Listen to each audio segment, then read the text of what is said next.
Hello and welcome to, I believe, episode 23 of the Sales Syndicate Podcast. We're going to be jumping right back into another sales trigger, talking with Nic Biffen. And this week it is key person changes, which is definitely, would we say, fashionable at the minute? It definitely, it is definitely fashionable. I think it's probably underused as well within a lot of organizations. A lot of people talk about it. How many people actually action it at the right time? Well, that would probably be my biggest question. Okay, so just to give a very, very top level overview of key person changes, we're talking about, I think, 5 different subtypes that we're tracking here at Selligence. The first of which is a change in company. It's exactly what it says on the tin. A promotion, a step down, retirement, and a board appointment. And each indicates a slightly different, perhaps level of intent or triggering event. But we'll kick things off with, I would say, based on that sort of claim of it being fashionable, I think that change in company is perhaps the one that's being talked about most at the minute. So what are we looking out for? What does it mean when a prospect changes company? A couple of different things to think about, first and foremost, but also some key things to track. If this is basically, if you're selling to, and what you're trying to track throughout all of this really are key stakeholders and decision makers, ultimately as salespeople, those are the people that you want to be targeting with, building relationships, because, they're going to help carry your name through. So if you are doing that and you're tracking individuals that you've sold to previously that have held budget, for example, and you're tracking them and they've changed company, it's a great indicator first and foremost because you already have the relationship. They've already bought from you. And ultimately within that space as well, and this probably goes right the way throughout, if an individual has left their previous company at their own will and they've moved to an organization, there is a reason why they have done that. They are typically probably stepping into a bigger role. But that new company has also hired them for a reason. That may be because they have previously let go of somebody that wasn't quite up to scratch or perhaps didn't make the impact that they had promised. So this new individual now is moving into this role with a good target on their back, but with good intentions, but a clear direction of what needs to take place. So now they are going into this new organization, and they're in there for a reason. They've got to change things. They've probably got to fix something that wasn't working. So how are they going to do that? Typically, they're going to need to rip up the rule book. They're going to need to change things around. They're going to need to change systems, processes, and everything in between. So if that is the instance, and this is somebody you've sold to previously, you probably can't get a stronger trigger that is somebody that you want to be speaking to, and sooner rather than later. I was going to say, in terms of if it's a prospect that you're aware of that you've connected with previously or you have an existing relationship, I think the stat that sort of we're seeing is I think something like 3 times more likely for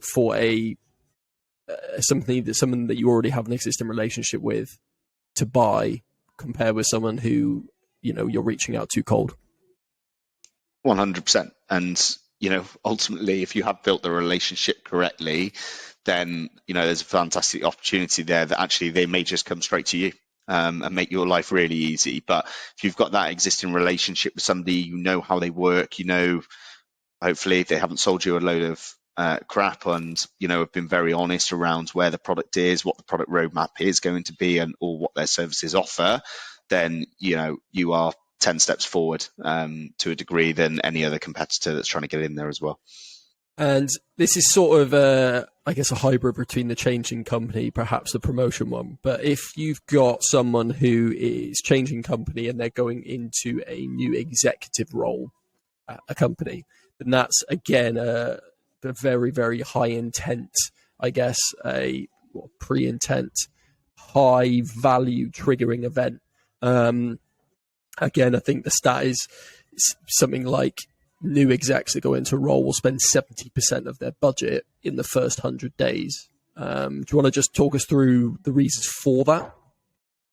again, it will come with pressure, but there's, they will have outlined in terms of what their experience is. They will understand in terms of, what challenges that company is currently facing and where needs the immediate impact.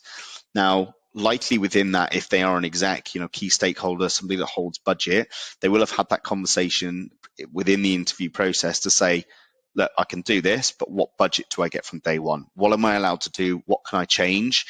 Where can I start to have that immediate impact? And that's very much going to be part of that conversation. So, within that stage, and we covered this a lot, I think, within our intent data versus sales triggers as well. But, the idea of being notified on day one when that individual's joined that business is golden, because the minute you have that, let's be honest, they're going to get their feet under the table for the first week or two, probably, scope out the business, understand how different departments work and all that side. But ultimately, post that 2 weeks, they are going to be thinking, okay, what can I bring in? What can I really start to change and have that immediate effect? So that's going to be the big focus for them in the initial couple of weeks. Okay, then, so to follow on from sort of that conversation, then, if we're talking about someone who is at a company and gets promotion, that particular event, what's that gonna tell us or indicate? This would probably be understanding a little bit more before that. Firstly, actually, what role have they moved up in? Do they hold budget initially? What's the impact of that? What happened to the individuals whose shoes they've stepped into? Did they leave of their own accord? Did they leave because, perhaps they parted ways with the company? These different factors will then feed into that conversation. So dependent on pretty much factors that we've just ran through will shape that conversation. If the person above them has left not of their own accord and they're getting promoted into that role, again, they're going to be expected to maintain the business as it is in terms of, general processes and how the team operates, but they're probably going to have a bit more of a say in terms of, how can they start to reshape or change things that perhaps weren't working amongst the team. And actually, where you've got somebody that stepped up in that promotion from that instance, they're going to have a much more of an idea from the actual, let's say, on the ground to a degree in terms of what are the pain points within that team and so forth. So they'll know where they need to perhaps implement new tools. And to touch on your point of things not working, let's just say you've been trying to get into a company that's on your hit list, 50 accounts that you really, really want to get into. The person that you've previously tried reaching out to, you're banging heads, you can't get in there. Someone is newly promoted into that role. Again, it's a great opportunity to try and reach out and build that connection. Exactly that. And ultimately, you might not have any, mutual connections, let's say on LinkedIn, and everybody has mutual connections, but people actually that you do network with, perhaps that new individual coming in you have, so you can start to get these introductions through third parties, through, perhaps people you've done business with previously, etc. Then it starts to become, and open up new opportunities as well. Next one down the list is step down, which I guess is either a precursor to a promotion. Potentially someone stepped down, someone's promoted, or again, if someone stepped down from a role, they could potentially move to another company. Yeah, it's, again, this probably feeds into, what we've discussed over the previous two. So, what's the reason for them stepping down? Who is then stepping up into that role? Certainly if it's a senior role, decision maker, somebody who holds budget, there's going to need to be somebody within that role. So again, what are the implications of that? Why is that happening? But then starting to build those new relationships or introductions into the person that's taken that place. But ultimately, again, the person coming into that, they're going to have their own ideas. They're going to want to put their own stamp on that role. Or is that a reason why that person has stepped down? Is there perhaps expectations that weren't met, etc.? Then very similar, I guess, slightly different tone would be retirement. So this could be someone who's been in role for 20 or 30 years, which would be a huge change. Or it could just be someone who's been in role 3 years. They're just sort of finishing up their career. This is probably a very interesting one, and this isn't to be stereotypical, but typically retirement, generally people will, at that time, they would have been in that company for good period of time. And often, it's stuff that they implemented many years ago. And actually it's seeing the company through, it's seeing it through fine. They're quite happy, and, they bow out gracefully. Now, there's a great opportunity with that, because as a new person comes in, is it perhaps, and not in all cases, but is it a case that perhaps there's older systems in place, there's older processes, perhaps there's newer features and things that they weren't aware of. It's a nice, easy way, if you can start to understand and you can track that, where, there is probably the opportunity to really step in and, improve those processes or procedures even further than, or improved as they were. And the last one on the list is board appointment, which I guess is a slightly different kettle of fish altogether. Yeah. So board appointment, coming at a couple of different points within a company's journey. One, as a company grows, they will look to grow out more specialist areas than they had in more junior times. So again, those people are going to definitely come in with new ideas, but within their specialisms. So within that, they will start to notice cracks as a company is growing fast and expanding quickly. But that is exactly why they have been brought in. So if your service or offering that you're selling into the market fits that persona that has stepped into that role, and it's a newly created role, get in touch, because there will be cracks purely on that business growth and trajectory. It will be things that have been neglected. So that would be the big one. The flip side to that as well, if you've got somebody being appointed more from an advisory perspective, within that, I would probably argue as well that there are a few cracks within that organization where they have been brought in to oversee what is happening, how the business is working. And you'll probably start to see, maybe not immediately, maybe not ever, but there's probably a high chance that you'll start to see some senior appointments that will have a change around over the coming 6 to 12 months. Okay, so we've talked through 5 of the key categories of key person change there. Now let's have a quick chat about how you would go about tracking them in terms of the legwork, the intricacies of how it's done, before we move on to talking about some of the recent sort of developments we've had personally. Yeah, probably, to be honest, the best with this would be the likes of LinkedIn. Certainly if you've got Sales Navigator, I've always built literally a list of people that I've sold to, set it up with alerts in terms of a lead list, and as soon as they move role, it notifies you.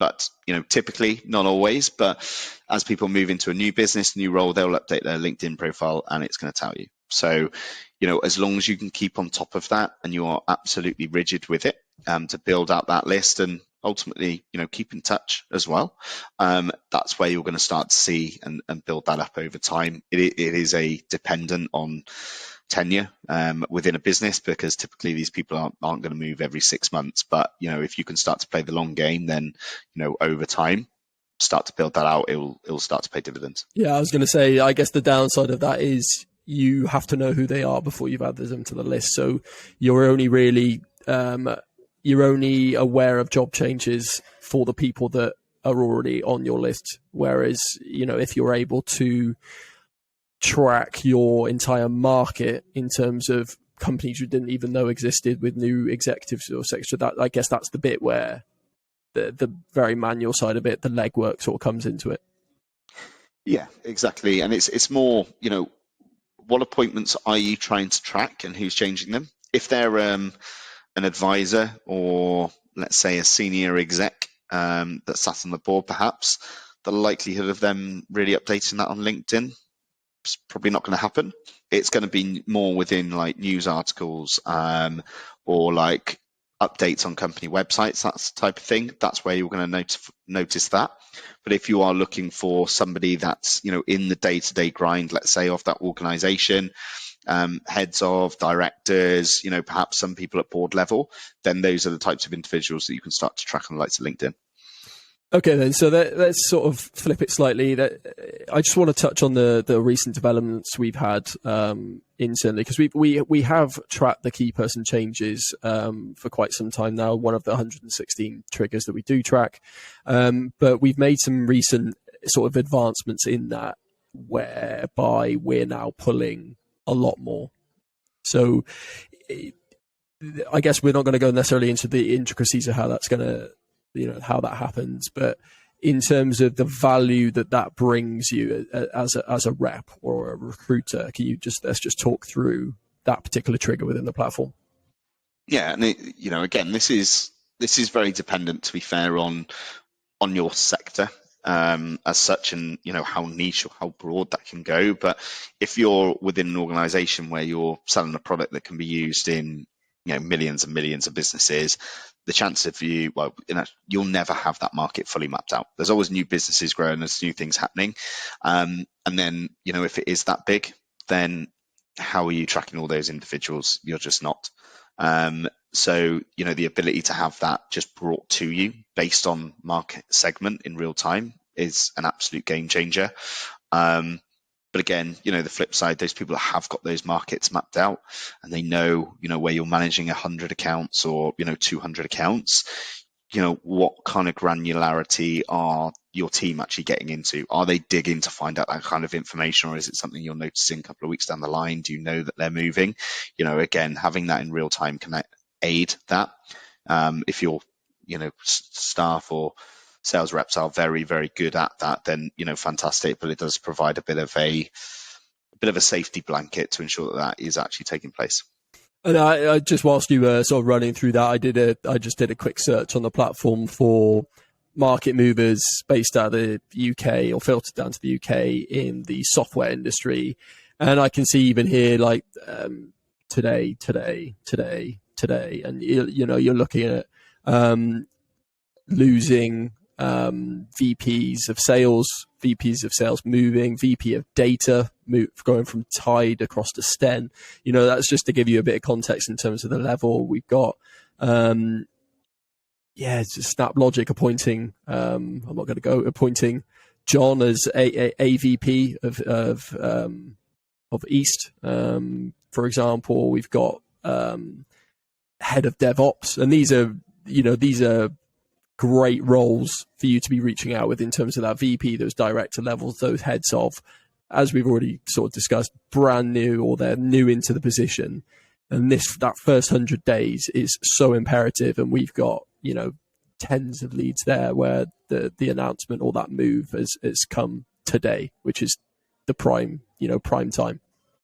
Yeah, I was literally, ability to actually even drill down into really specific job titles. I was speaking to somebody earlier that, operates across the DACH region. They're like, I manage accounts. That's all I know. They were actually tracking CISOs and pulled it up. And he was like, well, I didn't know about any of those today. I was like, well, there we are, and he's got that information by earlier than 10 a.m. in the morning. He's probably done his BD hour, and then it's like, oh yeah, okay, no, I didn't know about any of that. So, there's a load of stuff for him to action this afternoon, and you've got that income in each and every single day. Yeah, and I think, like you were saying with LinkedIn, you've got a list of people that you've sold to before, and you're monitoring them, but it's about those that you don't know about, the opportunities that you could be missing out on, and to filter it down into job titles, locations, industries, verticals in a matter of seconds. And then save that as a search and have that delivered to you, daily, I think is, like we've already discussed, they're spending 70% of their budget in the first 100 days. Previous customers are 3 times more likely to buy. The results speak for themselves. So thank you for listening in on the latest, I guess, sales trigger focused episode. Join us on the next episode where I think we're probably maybe a third of the way down the list of the sales trigger sort of deep dive. So plenty more to go. We'll be old men by the time we get through it all, but hopefully you're finding them interesting. But yeah, thanks for joining.